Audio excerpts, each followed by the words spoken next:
San Mateo capítulo 21 dice así: y cuando se acercaron a Jerusalén, vinieron a Betfagé, ¿qué más? Al monte de los olivos. Jesús envió 2 discípulos, diciéndoles: id a la aldea que está enfrente de vosotros, y luego hallaréis una asna atada y un pollino con ella, desatadla y traédmelos. ¿Qué más? Si alguien os dijere algo, decid: el Señor los necesita, y luego los devolverá. Eso sí, siga. Todo esto aconteció para que se cumpliese lo dicho por el profeta cuando dijo, perdón, dedicta la silla de Sion. ¿Qué más? He aquí. Diga: tu rey viene a ti. ¿Cómo viene? Manso y sentado sobre un asna, sobre un pollino, hijo de animal de carga. Y los discípulos fueron e hicieron como Jesús les mandó. ¿Qué más? Y trajeron el asna y el pollino, y pusieron sobre ellos sus mantos. ¿Y qué hizo él? Y él se sentó encima. ¿Qué más? Y la multitud era muy numerosa, tendía sus mantos en el camino, y otros cortaban ramas de árboles y los tendían en el camino. Y la gente iba adelante, y los que iban detrás aclamaban diciendo, ¿cómo decían? Hosana al Hijo de David. Siga más: bendito el que viene en el nombre del Señor. Siga: hosana en las alturas.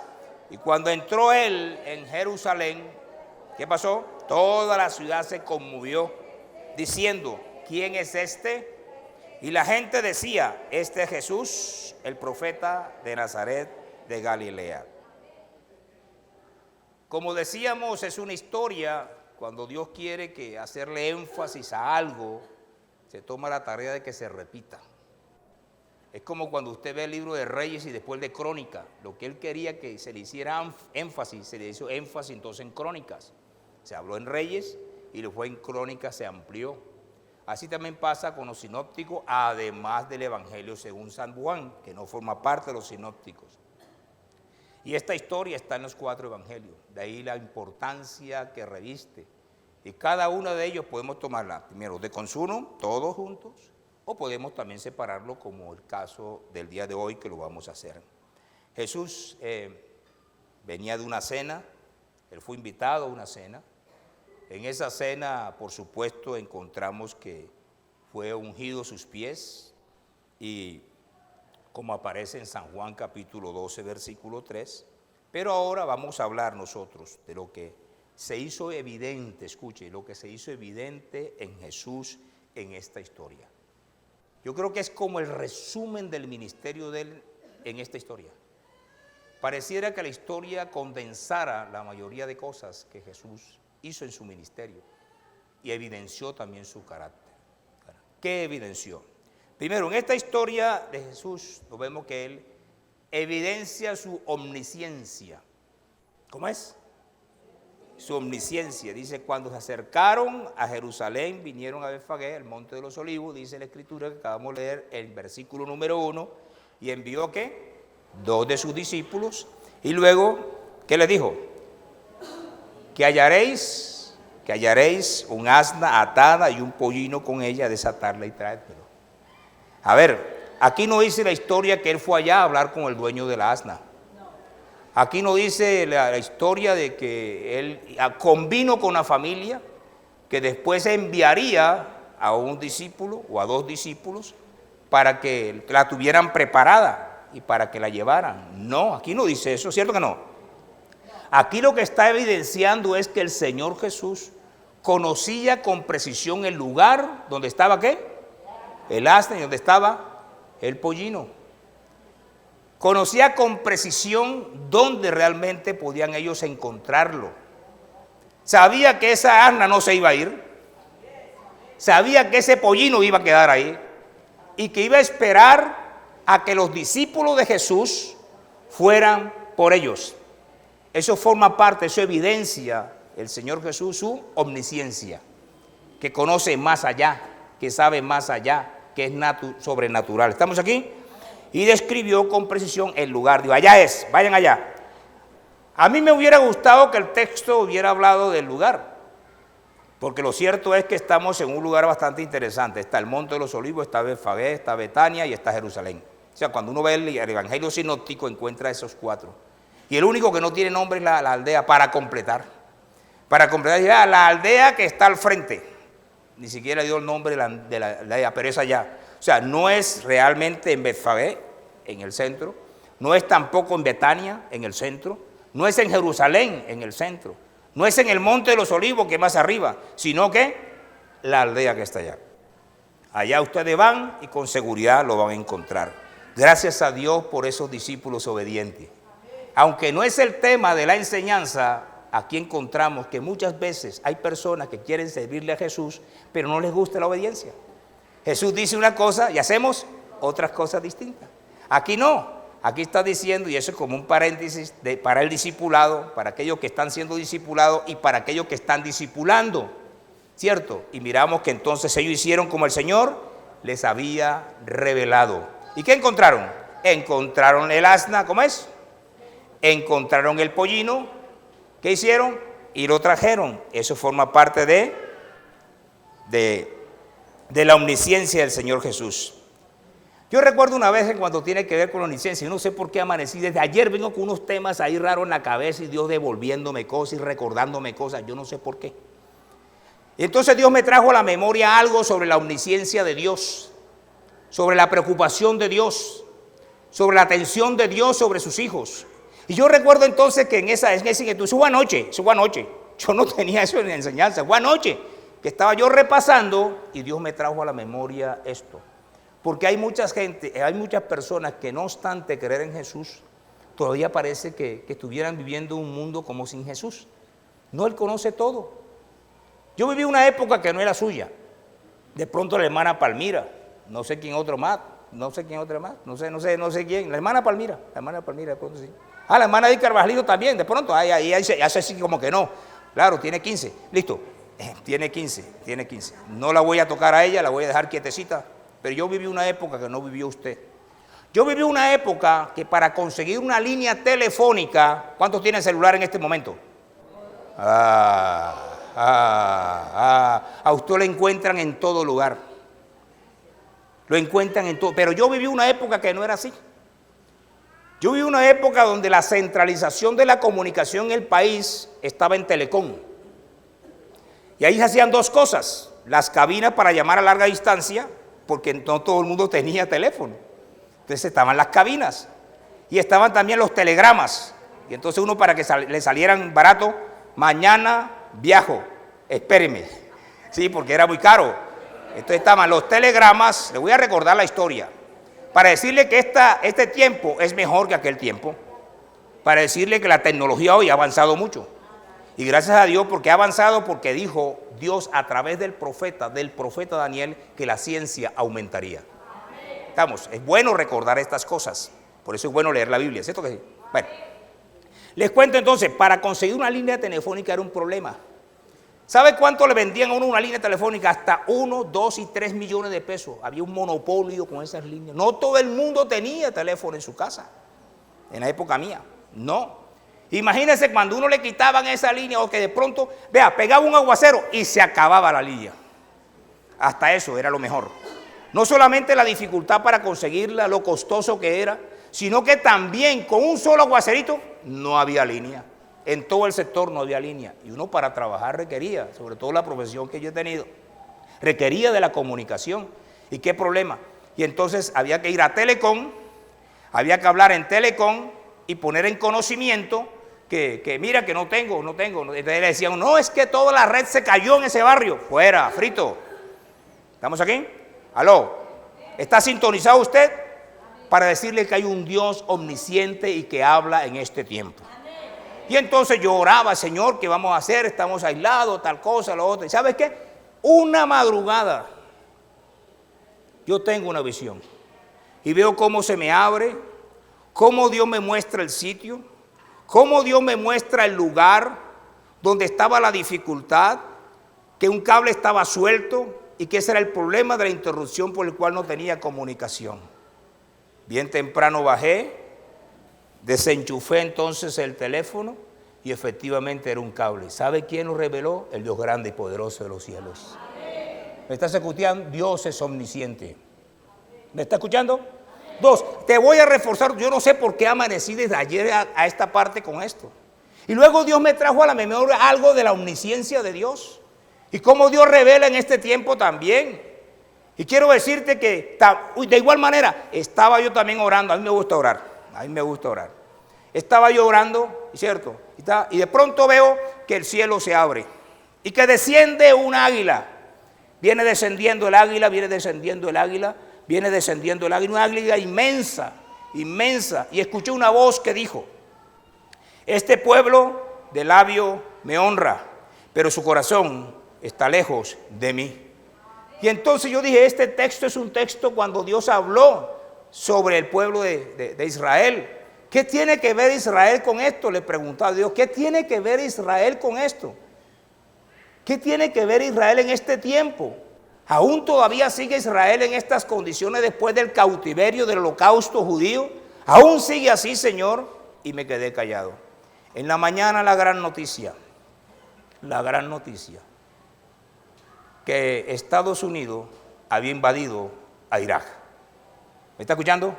Y entonces, claro, el águila es un símbolo norteamericano. Y ellos han preciado de decir, hay una teología que viene caminando en los últimos tiempos que dice que ellos son los sustitutos del pueblo de Israel. Y entonces, claro, ellos mandaron misioneros al mundo y por dentro se han ido alejando de Dios. Y entonces Dios en el sueño lo que me está diciendo que ellos se estaban alejando de Dios, que con los labios estaban profesando a Dios, pero no vivían lo que ellos realmente predicaban. Y le voy a decir, de nada les sirvió la guerra. Nunca encontraron lo que buscaban. Y entonces Dios confirmó y Dios habló. ¿Te hablo de otra cosa? También tiene que ver con la omnisciencia de Dios en este tiempo. Una de las hijas mías, Estercita, Dios me dio a mí la fecha de nacimiento, el mes de nacimiento, y me habló también de la apostasía en Norteamérica. Me habló con claridad y me dice, ellos están contaminando la palabra. Y le voy a decir, si en este tiempo hay una línea de apostasía en las naciones de la tierra, se encuentran en Norteamérica. Y cada día escuchamos noticias raras. Cada día encontramos que personas que están ordenándose como pastores, que forman parte de aquel lado, y cada día, y se sigue desviando de la sana doctrina, y cada día más y más, y cada día atacan más a aquellos que forman parte de la iglesia. ¿Me estás escuchando? Pero en el mismo sueño, cuando nunca lo había hecho, en el mismo sueño, yo estoy parado, veo el cesto donde está la niña, la que iba a nacer posteriormente, la que estaba aún en el vientre de mamá, ahí estaba, para decirme la fecha del nacimiento, para hablarme de la contaminación de las aguas. Y de pronto allí me paro en una roca y digo, y yo iré a predicar el evangelio de los cielos a ese país. Y he ido no sé cuántas veces, porque Dios es un Dios omnisciente. Dios revela. ¿Estamos aquí? Dios sigue revelando. Dios conoce todo. Dios descubre. Dios exhibe. ¿Estamos acá? Hay muchas personas que en la iglesia de pronto han tenido inconvenientes y los he visto. Y luego las he llamado por teléfono. Óyeme, te vi anoche y te vi en estas condiciones y te vi así, y te vi así, y te vi así. Y muchas personas niegan, al comienzo niegan y después al final termina diciendo, es cierto, eso hice yo la noche pasada. ¿Me escuché? Dígale, Dios sigue hablando. Dios sigue, Dios es un Dios omnisciente. Él conoce lo profundo del corazón del ser humano. ¿Lo escuché? ¿Estamos aquí? Eso sí. Pero hay otro pasaje que confirma la omnisciencia de Dios. Y encontramos en Juan 2, 23, 25 que dice, y estando en Jerusalén en la fiesta de la Pascua, muchos creyeron en su nombre, viendo las señales que hacía. Pero luego acuña el texto bíblico. Pero Jesús mismo no se fiaba de ellos, porque conocía a todos y no tenía necesidad de que nadie le diese testimonio del hombre, porque él sabía lo que había en el hombre. Así que quiero decirte, el mismo Jesús, no solamente en la historia que acabamos de contar, sino en otra parte de la historia, está demostrando que era evidente que Él era Dios y que era omnisciente y que todo lo conoce. Él sabe lo que hay en tu mente. Él sabe lo que está pasando en tu vida. Él sabe lo que hay en tu corazón. Él sabe lo que está pasando en tu familia. Porque Él lo sabe todo. Porque es un Dios omnisciente para la gloria de Dios. ¿Estamos aquí? 2. Se evidencia también su omnipotencia. No solamente su omnisciencia. Al encargar a los discípulos para que fueran y trajeran el asna, de acuerdo al texto que acabamos de leer, el pollino le hizo la siguiente advertencia, la advertencia que le hizo. Y si alguien os dice algo, decid, el Señor los necesita. ¿Qué está diciendo entonces Jesús? Que no solamente conocía el lugar donde estaba el asna, no solamente conocía el lugar donde estaba el pollino, sino que también conocía a la persona, aunque no la describe como nombre. Si alguien le dice algo, ¿sabes qué? Solamente le vas a decir que el Señor lo necesita. En otras palabras, Él no podía negarse. Él no podía resistirse ante la omnipotencia de Dios grande y poderoso de los cielos. Jesús es hombre y 100% Dios para la gloria de Él. ¿Estamos aquí? No podían, en absoluto. Y no solamente poder sobre Él, sobre esa persona, que doblegó su voluntad, que se dio con facilidad ante la necesidad que tenía Jesús de usar un pollino, sino también el mismo pollino. ¿Cuántas personas conocen un pollino aquí? ¿Cuántas? Eso era en el tiempo mío, aquí ninguno conoce pollino. Pues yo quiero que usted se meta, ya que tiene ahí la internet, y se mete y ve el pollino. ¿Aló? ¿Me está escuchando? El pollino lo ve. Pero una cosa es verlo. Les voy a contar un pedacito de historia de los pollinos. Es que el pollino tiene una particularidad. Nadie ha montado un pollino al comienzo. Y el que monta un pollino, lo tumba. ¿Aló? Claro, usted no sabe eso.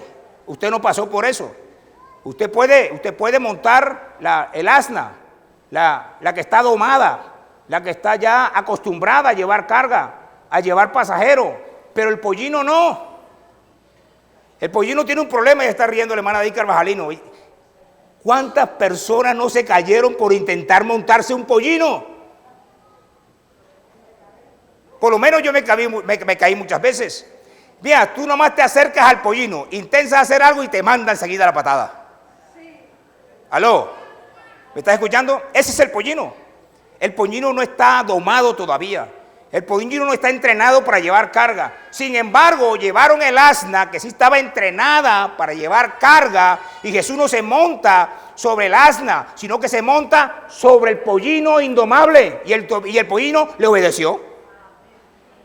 No tiró patada, no tumbó a Jesús, y lo llevó en todo el recorrido, desde Betfagé hasta Jerusalén. ¿Sabe por qué? Porque toda la creación le tiene que obedecer al creador de la creación. Omnipotencia. ¿Qué se puede detener ante el poder de Dios? Diga nada. Nada. Diga, la Escritura dice, de Jehová es la tierra. Termine. Pero termine. El mundo y lo que Él. Eso. Entonces aquel que es el dueño, aquel dispone de toda la creación. Dispone de tu talento. Dispone de tus capacidades. ¿Estamos aquí? El Dios grande y poderoso dispone de nosotros. Cuando Él necesita algo o necesita a alguien, no necesita pedir permiso. Porque Él es el Dios creador y sustentador de todas las cosas para la gloria de Dios. Amén. ¿De qué se evidenció? Primero, su omnisciencia. Segundo, su omnipotencia. Pero seguimos. También se evidenció su honestidad. Recuerde que no solamente se exhibe la deidad de Él, sino también su carácter. Y en cuanto tiene que ver con su carácter, dice el versículo 3. Y si alguien os dijere,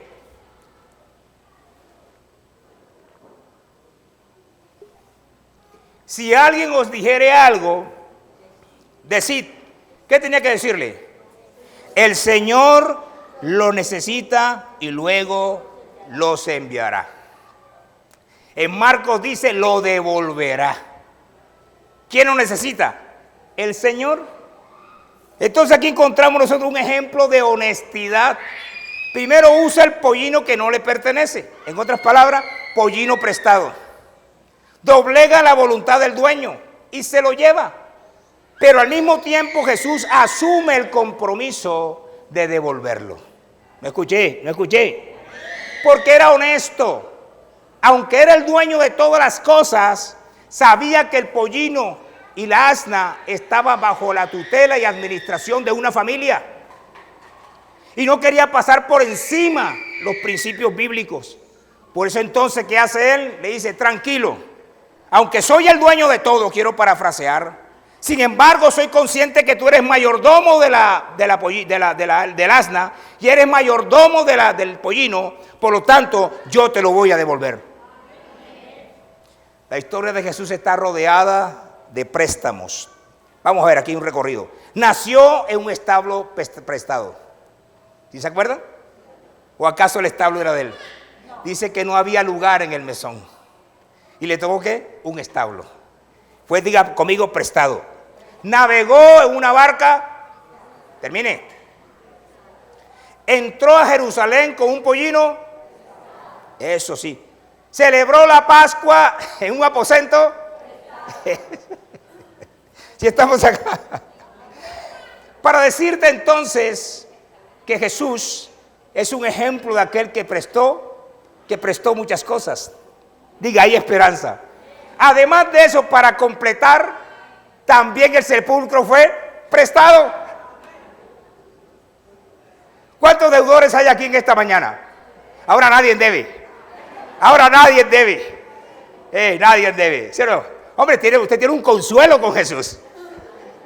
Desde el nacimiento fue prestado el establo, hasta la tumba también fue prestada. Así quiero decirte, diga conmigo, tengo esperanza.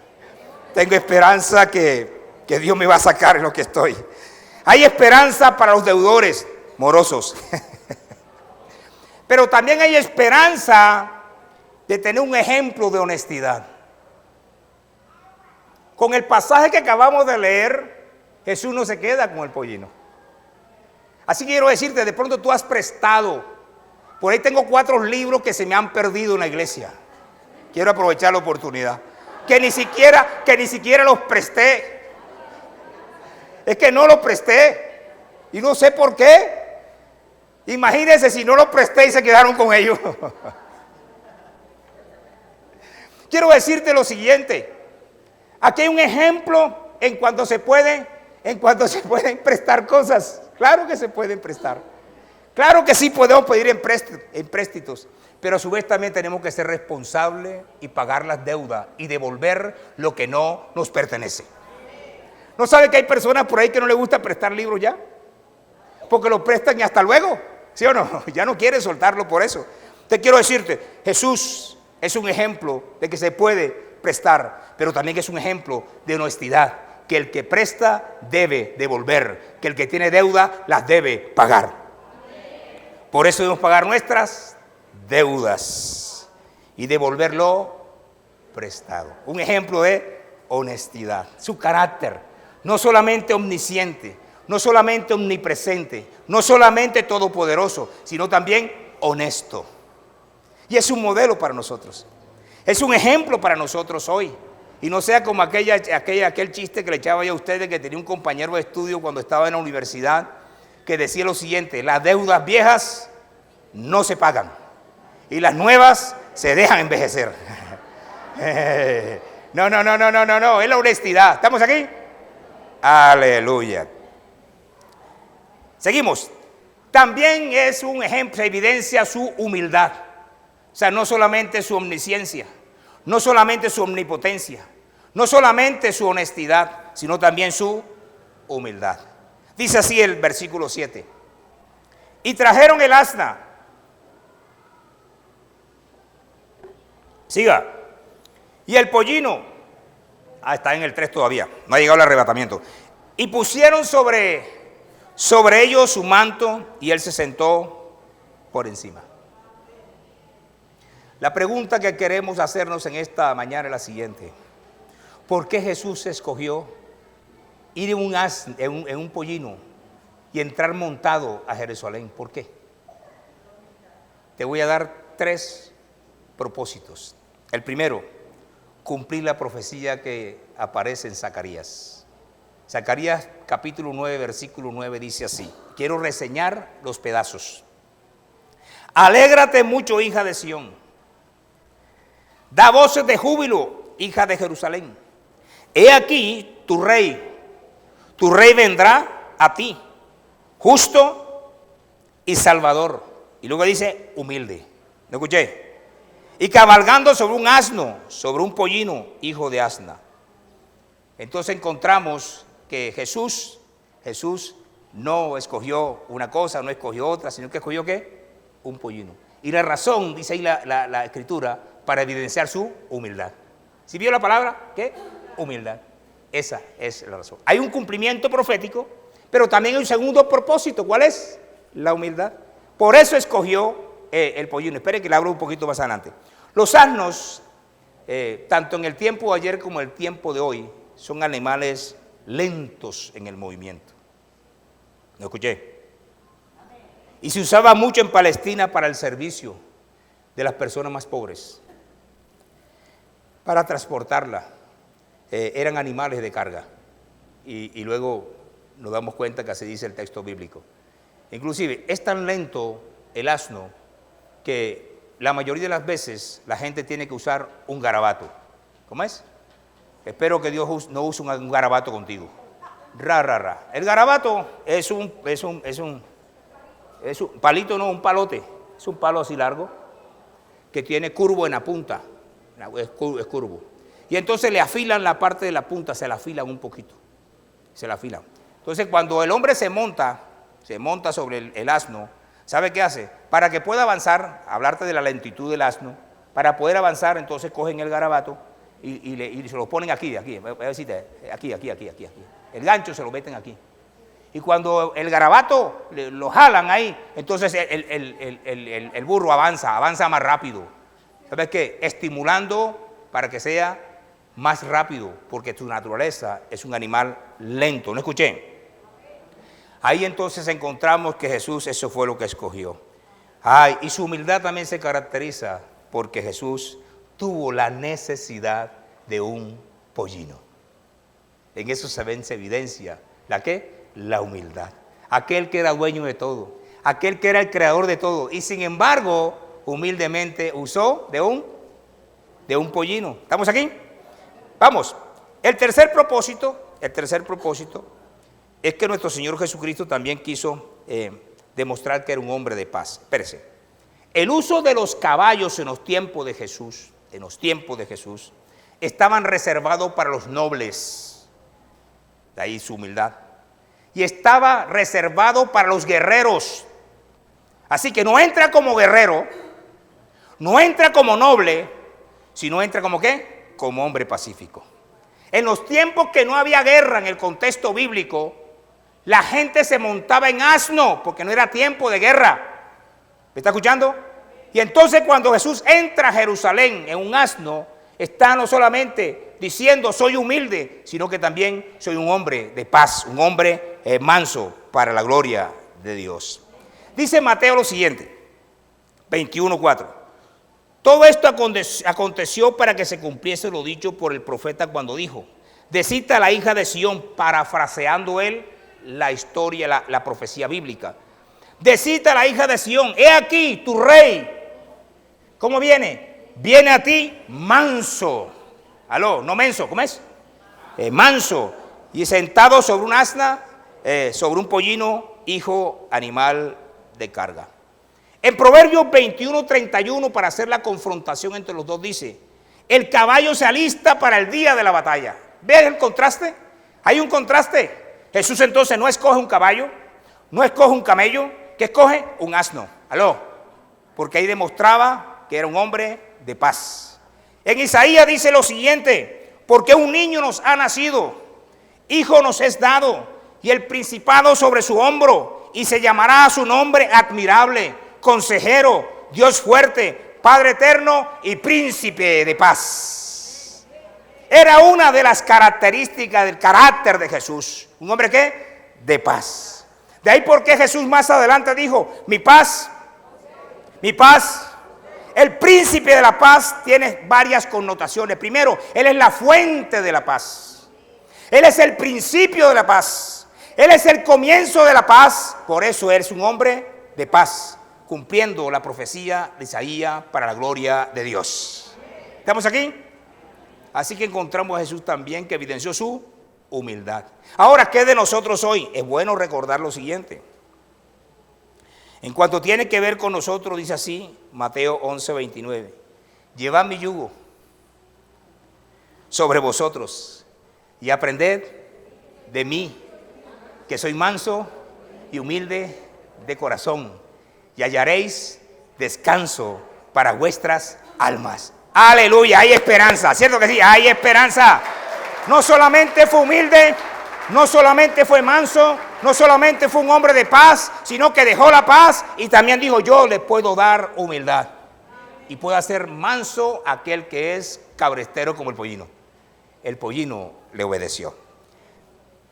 Terminamos diciendo, se evidencia su realeza.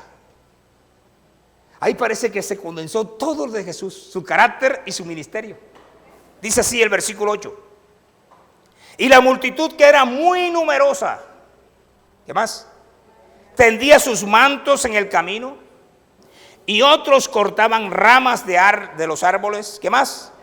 Y las tendían en el camino, ¿qué más?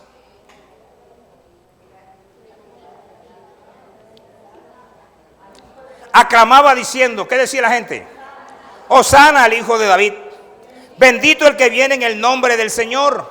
Hosana en las alturas. ¿Estamos aquí?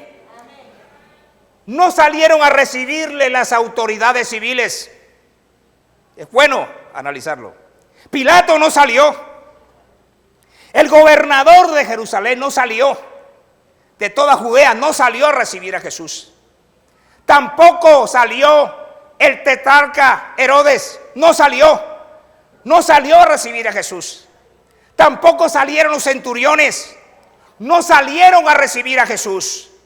El rey estaba ahí, pero el gobierno civil no estaba para darle la bienvenida al rey. Como ejemplo de muchos gobiernos en este tiempo, no están para dar la bienvenida al Rey de Reyes y Señor de Señores. Eso no es nuevo, eso es viejo. Y no solamente no estaban ellos, tampoco estaban las autoridades religiosas. Allí no estaban los fariseos. Allí no estaba el Sanedrín. Ahí no estaban los herodianos. No estaban ahí. No. Ahí no estaban los saduceos. Ninguno de ellos estaba ahí para decirle, bienvenido, el rey llegó a Jerusalén. No estaban. ¿Quiénes estaban ahí? Dice la multitud. Salieron a recibirle. Ahora, si yo me pongo a mirar hacia atrás, ¿quiénes eran esas personas? Primero, que habían escuchado hablar a Jesús y habían creído en su enseñanza. Esos eran los que estaban siguiendo a Jesús, como nosotros. Somos seguidores de Jesús. Escuchamos la palabra de Dios y caminamos acorde a la palabra. Ellos estaban ahí, estaban ahí. ¿Quiénes más estaban ahí? Aquellos que recibieron un favor de Jesús. Seguro que estaban ahí los ciegos que dejaron de ser ciegos. Seguro que estaban ahí los tartamudos que dejaron de ser tartamudos. Seguro que estaban ahí los endemoniados que habían sido liberados. Aquellas personas que habían recibido del Señor Jesucristo, el Hijo de Dios. Ellos eran los que decían, bienvenido el Hijo de David. Ellos fueron los que recibieron con entusiasmo al Rey. Al Rey, ha llegado el Rey. Ellos cortaban ramas, la tiraban, hacían muchas cosas. No era tapete rojo. No era alfombra roja. Eran ramas, expresión humilde de aclamar al Rey, de personas humildes como tú y como yo. Eso se daba también en la fiesta de los tabernáculos.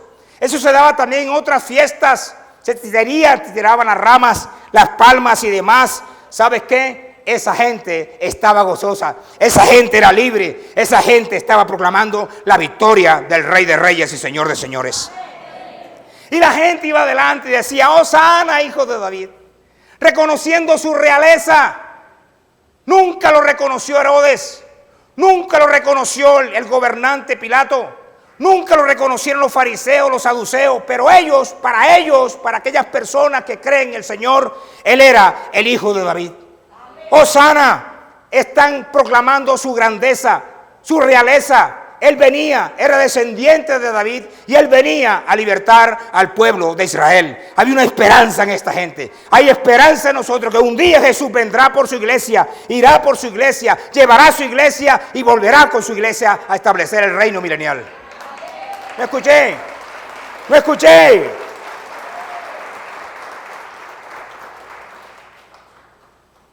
Cuando hablaban bendito, ese Hosana tiene una connotación interesante. Salmo 118, 25 al 26, para explicar el Hosana. Esto lo recitaban ellos en las fiestas. Este versículo que está aquí es el mismo que he llevado allá con el Hosana. Y dice así, Salmo 118, 25, 26. Oh Jehová, sálvanos ¿cuándo? Repito otra vez. ¿Para mañana?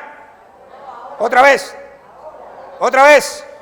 Te ruego, Jehová, que nos haga prosperar. ¿Otra vez? Bendito el que viene en el nombre de Jehová. Desde la casa de Jehová, nosotros te vamos a alabar. La palabra Hosana significa salva ahora. Estaban esperando el Salvador. Y quería que en ese mismo momento se inaugurara el reino de David. Que en ese instante comenzara a liberarlo del cautiverio de los romanos. Estaban pensando en la parte netamente física, natural, de opresión. Ellos estaban diciendo, es ahora. Diga, ¿cuándo es? Ahora. El pueblo implícitamente le está diciendo al Señor Jesús, te pedimos que tú nos libres de los opresores. ¿Cuándo? Ahora. ¿Estamos aquí? ¿Cuándo es? Ahora. Eso es lo que estaban clamando ellos. Un deseo lleno de fervor había en ellos. Un deseo lleno de urgencia y de confianza que Jesús, el Hijo de Dios, era el libertador que había llegado a Jerusalén y podía hacerlo ahora. ¿Estamos aquí? Eso es lo que significa la palabra como Hosana. Esa palabra después evolucionó. Y cuando decían Hosana, entonces era alabanzas. Cuando decían Hosana, entonces para darle la bienvenida a alguien importante de la iglesia, a un maestro de la iglesia, a una persona sobresaliente de la iglesia, decían Hosana en las alturas. ¿Estamos aquí? Eso es lo que estaba diciendo el pueblo. ¿Salvación cuándo? Ahora. Y luego continúan diciendo, bendito el que viene en el nombre del Señor. No solamente salva ahora, sino que están reconociendo que Jesús es el enviado por Dios. Y no solamente el enviado por Dios, sino que tenía el poder de Dios para actuar y liberar y salvar. Otra vez el mesianismo de Jesús. Para que entienda todo lo que se dio ese día de la entrada triunfal de Jesús en Jerusalén. Y por último dice, Hosana en las alturas. Significa que de allá, que Él no venía por accidente. Que Él no había venido enviado por sí mismo. Que Él había sido enviado por el Dios grande y poderoso de los cielos.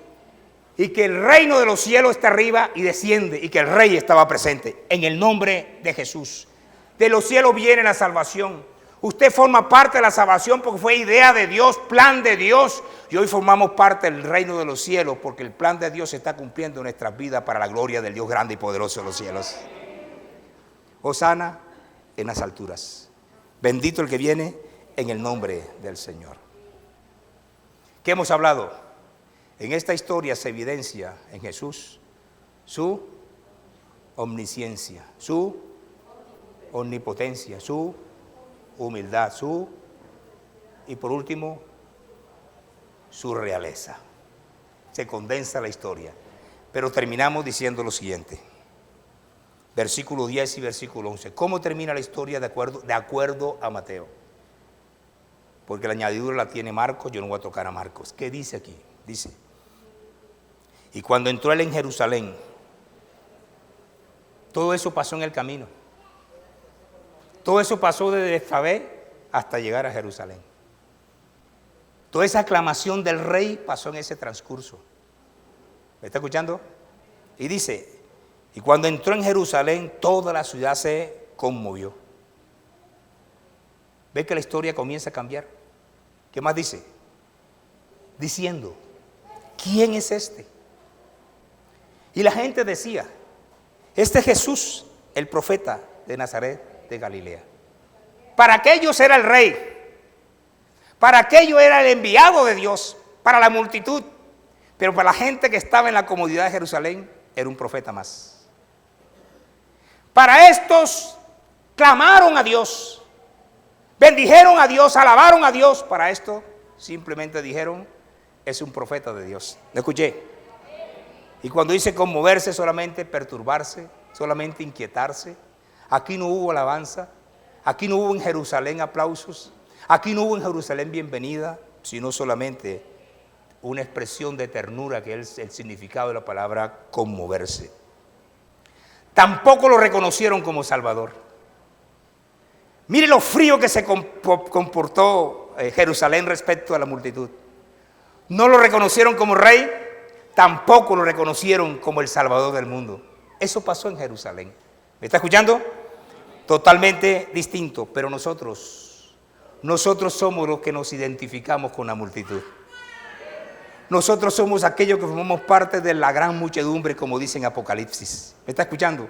Nosotros nos unimos a ellos en un mismo clamor diciendo, Jesucristo es el Hijo de Dios, Salvador del mundo, el Rey de Reyes y Señor de Señores. Aunque para otros no lo sea, aunque para otros sea uno más, para nosotros es único, nuestro Salvador, nuestro Redentor, nuestro Rey. Él es nuestro Salvador, Jesucristo el Hijo de Dios. Y Él es omnisciente. ¿Me escuché? Él todo lo sabe. Quiero aterrizar ahí. ¿Él todo qué? Lo sabe. Él conoce. Él conoce todo de nosotros. Yo quiero aterrizar con nosotros. Él sabe cuál es nuestra condición espiritual. Él la conoce. Por su espíritu, Él la conoce. ¿Me escuché? Él conoce nuestras debilidades. Él conoce nuestras tentaciones. Él conoce nuestros pecados. Él conoce nuestras necesidades. Él conoce nuestras enfermedades. Él lo conoce todo.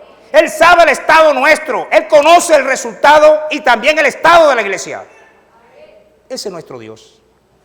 Así que ante Él no podemos nosotros negarnos a una realidad. Tu Cristo, tu Señor, mi Señor, conoce todo de ti. Pero conoce también tus necesidades. Pero también es omnipotente.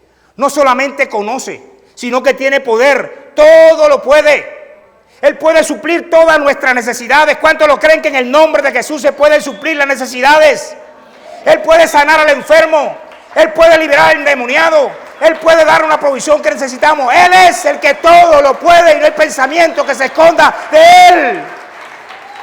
Él todo lo puede. Así que no solamente conoce tu necesidad y mi necesidad, sino que también tiene el poder. ¿Y sabe qué es lo más bonito? Que no solamente Él puede, sino que Él también quiere hacerlo. Y Él lo va a hacer. No importando cuál es tu problema, cuál es tu dificultad, cuáles son tus luchas, cuáles son tus necesidades. Además de conocerla, Él viene en el camino, se va a encontrar contigo y te va a tocar y te va a sanar y te va a liberar y va a restaurar tu familia, tu matrimonio, tu hogar, porque Él todo lo puede y no hay nada imposible para Dios.